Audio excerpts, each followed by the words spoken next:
Okay, so I'm going to start out with the Chanel Matte Lumiere Long Lasting Soft Matte Makeup with SPF 15 in it. I got the shade 40 Beige. I have 30 Beige in the Vita Lumiere Aqua, and it just is a little bit too light for me, especially if I'm self-tanning, so I'm going to be trying out shade 40 and seeing how this works. So it does obviously come in a nice glass jar with a pump. And I'm just going to use my beauty blender since that's usually what I like to use for all foundations.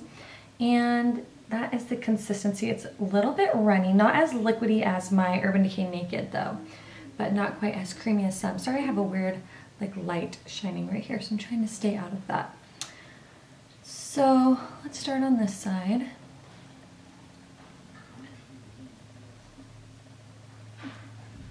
And I do have some blemishes still, so we'll see how it covers up. I'll zoom in a little bit. So it's covering up that blemish pretty nicely. And I like the color too. It's a little bit more yellow tone, so it's not a super pinky foundation. Seems to blend very, very easy into the skin. So I know the lighting's a little bit darker, but the sun is right out there. So that is one layer. It covered really nicely. Obviously, there's quite a bit of difference from this side to this side of my face as far as the foundation color goes, but it does match my neck pretty well. I like that it's a little bit more of a yellowy tone because sometimes when I hear beige, I think pink toned, and this is a nice yellow tone foundation, really, really nice. And it did a really good job of covering up, and it is very, very matte. But I don't find that it's too matte to where it looks, you know, really flat looking. So let's do the other side of my face. Okay, so now that it's had a few seconds to set, it is very, very matte, but I still feel like it looks very natural and like skin. It doesn't look really thick and cakey like some matte foundations can. So it looks very light, natural, evens out your skin tone. So far, I really like it. It is 8:41. I'm gonna finish the rest of my makeup and I'll check back in a little bit. All right, guys, I'm here with the check-in. It is now 11:40. I love the foundation. This is definitely a foundation that reminds me a lot of kind of like the Becca Evermatte. So it's one of those foundations that you do not want to apply any cream products after you apply this because it dries to like a very much like a powder finish. So if you like cream bronzers, cream blushes, I would not apply that over this.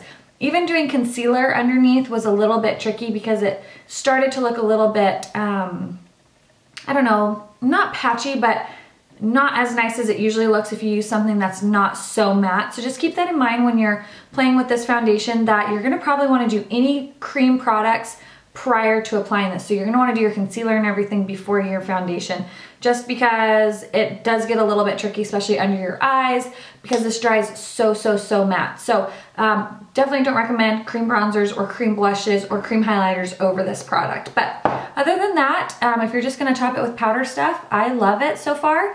It's holding up really, really, really nicely. So I will check back in with you guys in a little bit. And I'm back for a check-in. Besides the fact that my makeup's looking a little rough around the edges, it's 6:07. Just in case you don't believe me, it's 6:07. It held up really nicely. It, a little tiny bit of just some shine right around, you know, my T-zone area, which tends to be a little shinier. It is a little bit of a hotter day, around 80 degrees. So I think in the winter, when we're like in normal weather and not like above 75, this will probably have no problem keeping me matte all day long. But it held up really nicely. The only downsides I see are a few things. One is it dries very, very fast, so you have to work quickly. I would suggest using a beauty blender. I think a brush, you have, you know, the chance of running into some issues with it drying really fast, where the beauty blender has some moisture in it because you're using it damp. Really helps to kind of blend it out really nicely. So I would recommend using the beauty blender. Again, keep in mind you want to do any cream products prior to using this. It dries to such a powder foundation that it's basically like trying to apply cream products over your finishing or setting powder, so it's gonna get blotchy, so keep that in mind. Also, it does transfer a little bit. I noticed, you know, hugging my son, there was some transfer on his shirt. I noticed that, you know, playing with Ethan, he got lipstick, he smeared my lipstick onto my chin and I went to go wipe it off and it did rub off some of the foundation around my chin. Now it's not super noticeable. There's a little less coverage there if you look up close, but I mean, to most people you probably wouldn't notice. It's just something that I, you know, kind of kept in the back of my head when I looked in the mirror and said, oh, you know, I kind of rubbed off some of my makeup on my chin. So it is not like transfer free. You will have some transferring onto your clothes, so keep that in mind.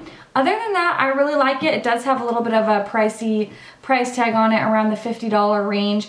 But I really like it. I think if you have oily skin, you're really gonna love it. If you have any sort of dry skin whatsoever, I'd probably steer clear of it because it is such a matte finish when it dries that I think it will accentuate any, you know, dry areas. So definitely keep this for those girls who are pretty oily all over. I have combo skin. I currently don't really have any dry areas, so I'm kind of like normal and then a little bit oily in the T-zone. So it works fine for me. I really like it. It's a good foundation. I would give it, ease of use, I would probably give it like a 3 out of 5 just because it is a little tricky. You gotta work fast, and I don't like that I can't really use like cream blushes, cream bronzers. Even my concealer was a little bit tricky applying that over this. I liked it, so it was a good foundation. Is it something you need to run out and just buy right away? No, but if you have oily skin, if you struggle with oily skin and you're looking for a really good foundation to keep you matte and has that really nice matte face, and you know, 10 hours later you still look pretty matte for the most part, I haven't touched up at all today, then I definitely would say go for it. Let me know if you've tried this foundation. I'm curious to know your thoughts on it, and I have some more foundation reviews coming for you soon. So I hope you guys enjoyed this video, and I'll talk to you later. Bye!